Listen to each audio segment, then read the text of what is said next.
Assalamualaikum warahmatullahi wabarakatuh.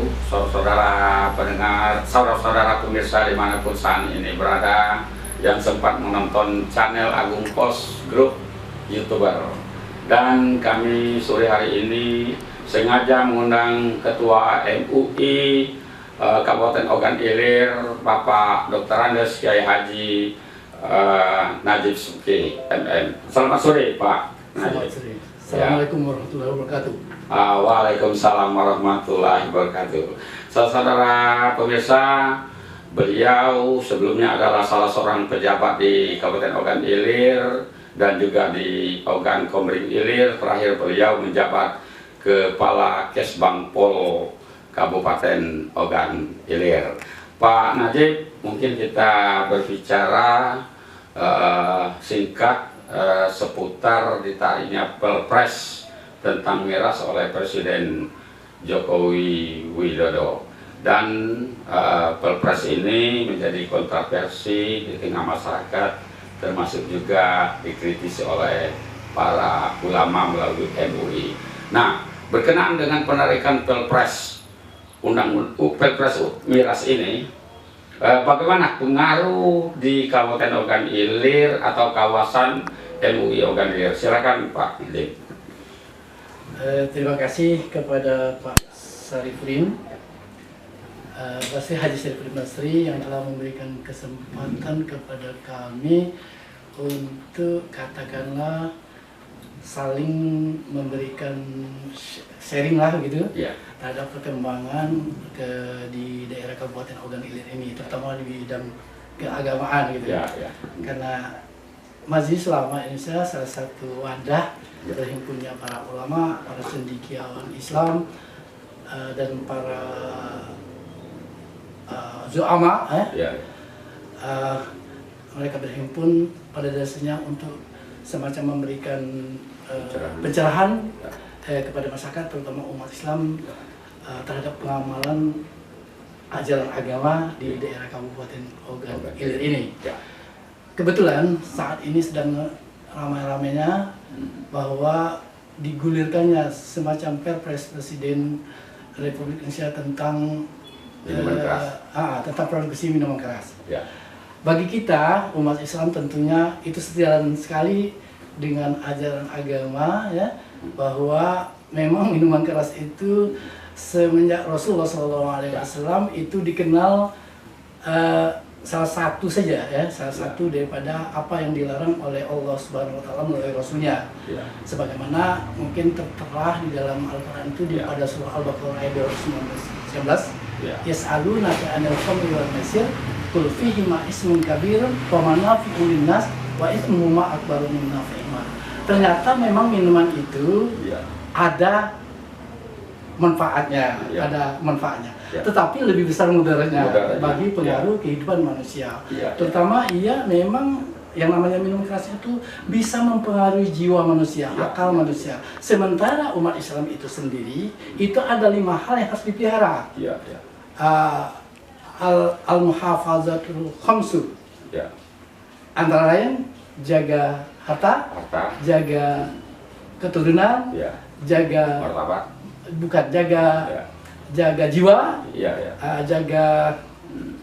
jaga jiwa dan jaga agama.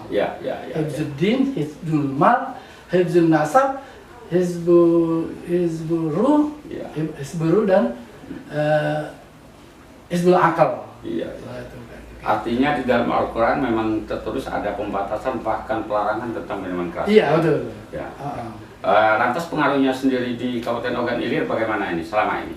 Dan juga dampak positif terhadap penarikan Perpres ini juga bagaimana?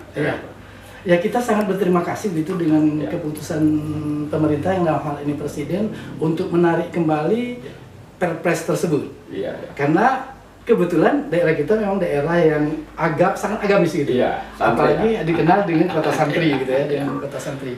Sehingga dengan adanya itu tadi sangat sejalan dengan tekad dan semangat dari Kabupaten Ogan Ilir itu sendiri, karena dia kota santri, justru dia harusnya menjadi pionir untuk memberikan semacam pencerahan, bahkan barangkali minuman keras itu sangat membahayakan. memberikan Ya. dampak yang negatif kepada Ya, kehidupan manusia. Itu jelas itu, Ya, fakta dan nyata. Iya, ya. Dan akhir-akhir ini memang sering terjadi di sana sini. Betul. Di Jakarta akibat itu Ya, ya. akan terjadi hal-hal yang tidak Ya, kita inginkan. ya. Itu. Di Kabupaten Ogan Ilir sendiri terlihat selama ini memang tidak kurang soal itu, pengaruh itu, tapi mungkin ada ya.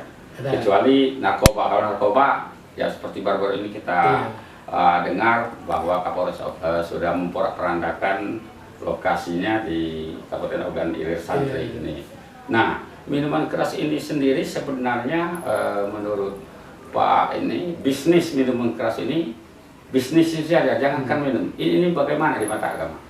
Iya, jelas ada turunan daripada pelarangan minum keras. Ya, Jadi yang kena dampak negatifnya itu tidak hanya orang yang meminum. iya, iya. Jadi ada beberapa unsur yang terlibat di dalamnya yang berdosa apabila dia melakukan bahkan mendukung tentang minum keras, mulai dari produsen, kemudian konsumen, kemudian yang mengantarkan, yang menjual, yang membeli, seterusnya. Apapun siapapun yang terkait dalam miras itu artinya akan kena dosanya. akan kena dosanya. Iya. Gitu. Jadi bukan cuman pabriknya saja misalnya kan, atau produsennya saja, tapi seluruhnya itu akan memberikan dampak negatif kepada mereka yang mengelola itu dan yang terlibat dalam bisnis itu. Iya, ya. Sebenarnya yang tergolong haram itu yang beralkohol. Nah, kadarnya mungkin bermacam-macam.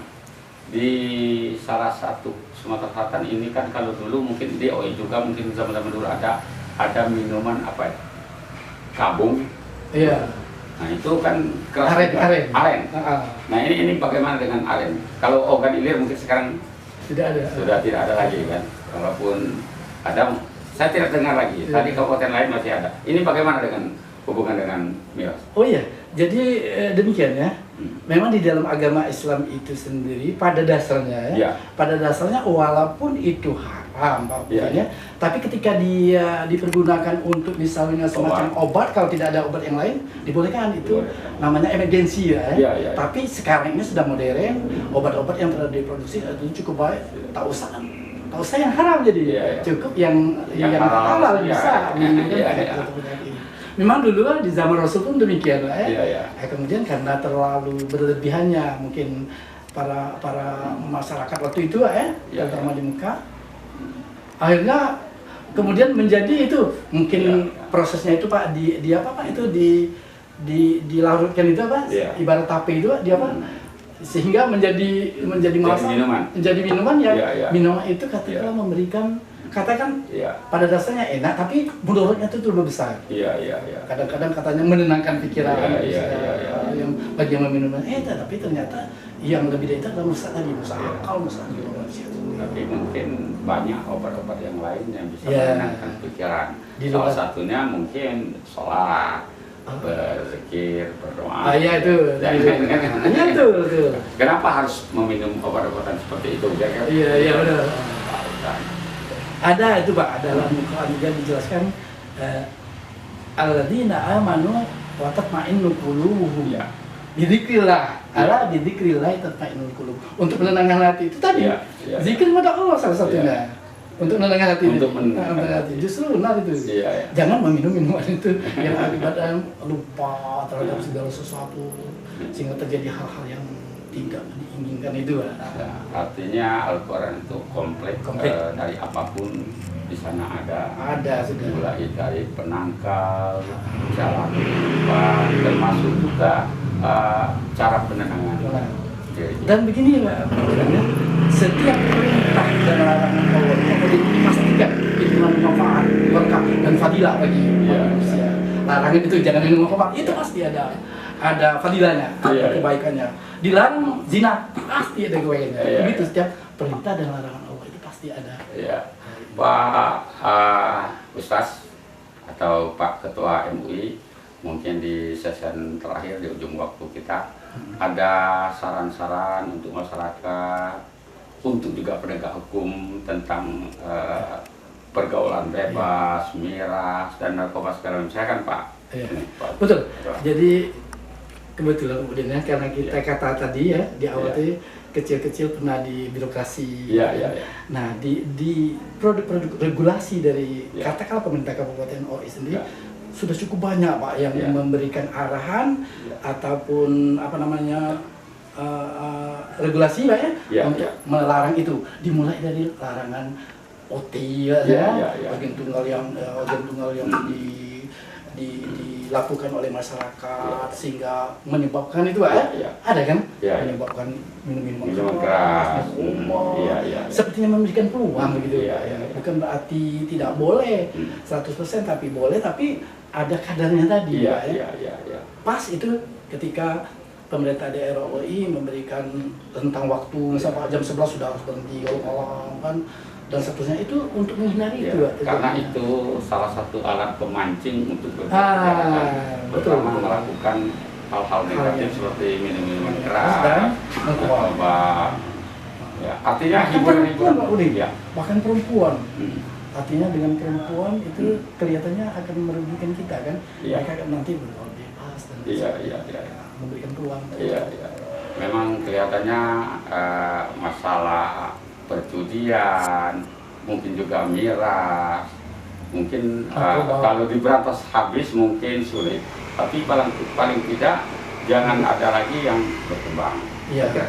Saya kira demikian inti dari permasalahan-permasalahan tersebut Pak. Ini, Pak. Memang Udin itu Iya. aturan agama itu memang kita tidak bisa secara drastis atau sekaligus hilang, Iya. tapi istimror berangsur-angsur, tadrij, Iya, iya, kita iya. sering berangsur-angsur gitu. Iya. Sebenarnya pada dasar kita maunya hilang Pak yang gitu, Iya, iya, iya. tapi proses itu. Proses. Walau alam apa di zaman kita ini Pak, ya menjadi hilang, artinya bebas daripada minum keras, atau di zaman cucu-cucu kita ini. Iya, iya. Tapi mulai sekarang kita terus gitu Iya, Pak, iya. berusaha Mungkin untuk dari zaman, mempersempit, ya, untuk mempersempit. dari zaman Rasulullah dulu mungkin sudah ada miras-miras itu. Ada. Tapi sekarang juga belum juga terberantas Iya, lagi.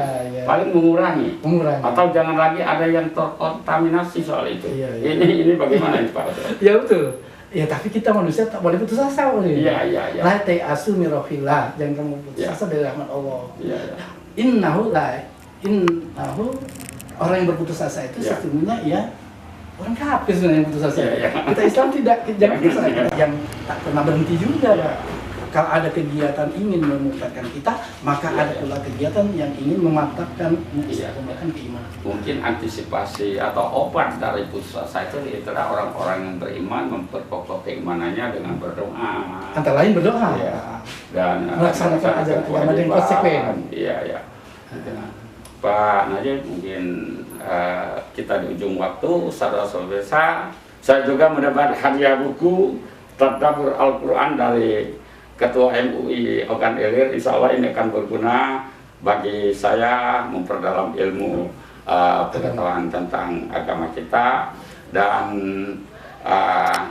mungkin terima kasih Pak Ketua MUI atas waktu yang sudah diberikan kepada kami. Insya Allah lain kali kita akan berjumpa lagi dengan session dan fokus yang lain. Terima kasih Pak Ketua MUI.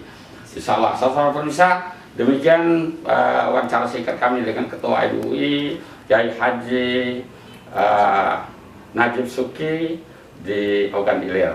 Lebih kurang kami mohon maaf, kepada Allah kami mohon ampun. Kami akhiri. Wassalamualaikum warahmatullahi wabarakatuh.